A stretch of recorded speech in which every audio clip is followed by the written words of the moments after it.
कुंवर पृथ्वीराज अपने 5 भरोसेमंद सरदारों के साथ घोड़वाड़ा चले गए। लल्ला खान की मृत्यु से अजमेर का हाकिम मल्लुक खान बौखला गया। शादी के कुछ ही दिनों बाद जगमाल ने अपना रंग दिखाना शुरू कर दिया। घोड़वाड़ को मेवाड़ के अधीन कर लिया।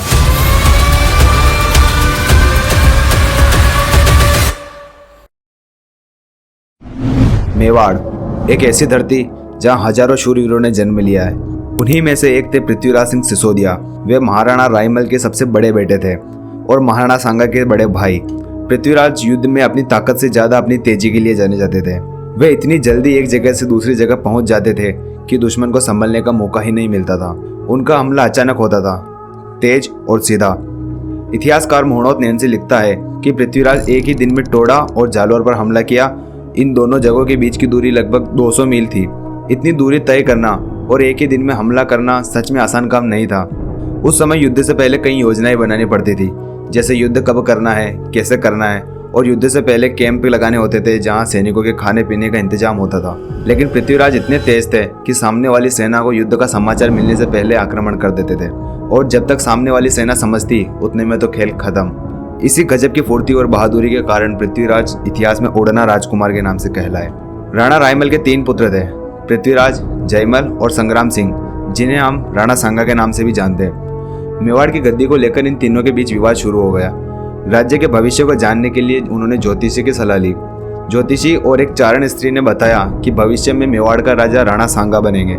यह बात पृथ्वीराज और जयमल को पसंद नहीं आई। इसी दौरान पृथ्वीराज ने राणा सांगा की एक आंख फोड़ दी। पृथ्वीराज राणा सांगा को मारना चाहते थे, लेकिन सांगा वहां से बच निकले। सांगा को बचाते हुए रावत सारंगदेव और बीदा राठौड़ वीर गति को प्राप्त हो गए। इस घटना से राणा रायमल बहुत नाराज हुए और उन्होंने कुंवर पृथ्वीराज को मेवाड़ छोड़ने का आदेश दे दिया। कुंवर पृथ्वीराज अपने 5 भरोसेमंद सरदारों के साथ घोड़वाड़ा चले गए। वहां उन्होंने डाकुओं से आम जनता को आजाद कराया और बलेचा राजपूतों को भी पराजित किया। इसी समय मालवा के सुल्तान गयासुद्दीन शाह ने हमला कर टोडा और बूंदी जैसे क्षेत्रों पर कब्जा कर लिया। टोडा के शासक राव सुल्तान मेवाड़ में शरण लेने आए। राव सुल्तान की पुत्री तारा देवी अपने सुंदरता और कौशल के लिए प्रसिद्ध थी। कुंवर पृथ्वीराज ने जब विवाह का प्रस्ताव रखा तो शर्त रखी गई, पहले टोडा जीतकर दिखाना होगा। तो राजकुमार पृथ्वीराज ने भीषण युद्ध किया और अफगान सेनापति लल्ला खान को मारकर टोडा को मुक्त करा लिया। इसके बाद उनका विवाह तारा देवी से हुआ। लल्ला खान की मृत्यु से अजमेर का हाकिम मल्लुक खान बौखला गया और उसने मेवाड़ पर युद्ध कर दिया। कुंवर पृथ्वीराज ने उसे पराजित कर अजमेर के दुर्ग पर विजय प्राप्त की और उस दुर्ग का नाम अपनी पत्नी के नाम पर तारागढ़ रखा गया। अब आप समझ सकते हो कि क्या बहादुर रहा होगा वो आदमी जिसके लिए युद्ध बस एक खेल की तरह था। पृथ्वीराज के बारे में कहा जाता है कि एक बार मालवा के सुल्तान गयासुद्दीन ने मेवाड़ पर हमला कर दिया था। तब कुंवर पृथ्वीराज ने भरे दरबार में सौगंध खाई कि 8 पहर यानी 8 घंटे के भीतर गयासुद्दीन को बंदी बनाकर लाऊंगा।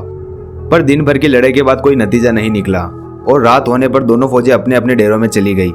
कुंवर पृथ्वीराज ने अपना वचन पूरा करने के लिए चालाकी से रात के वक्त 500 मेवाड़ी बहादुरों के साथ बादशाही डेरों पर हमला कर दिया और गयासुद्दीन को बंदी बनाकर दुर्ग में लाया गया, जहां 1 महीने तक उसे बंदी बनाकर रखा गया। पृथ्वीराज अपनी बहन आनंदाबाई से बहुत प्रेम करते थे। आनंदाबाई की शादी सिरोही के राव जगमाल से हुई। शादी के कुछ ही दिनों बाद जगमाल ने अपना रंग दिखाना शुरू कर दिया। वह अपनी पत्नी आनंदाबाई को बहुत टॉर्चर करता था। जब यह बात पृथ्वीराज को पता चली तो पृथ्वीराज ने सिरोही पर चढ़ाई कर दी और जगमाल के बाल पकड़कर उसको आनंदीबाई के पैरों में डाल दिया और माफी मंगवाई।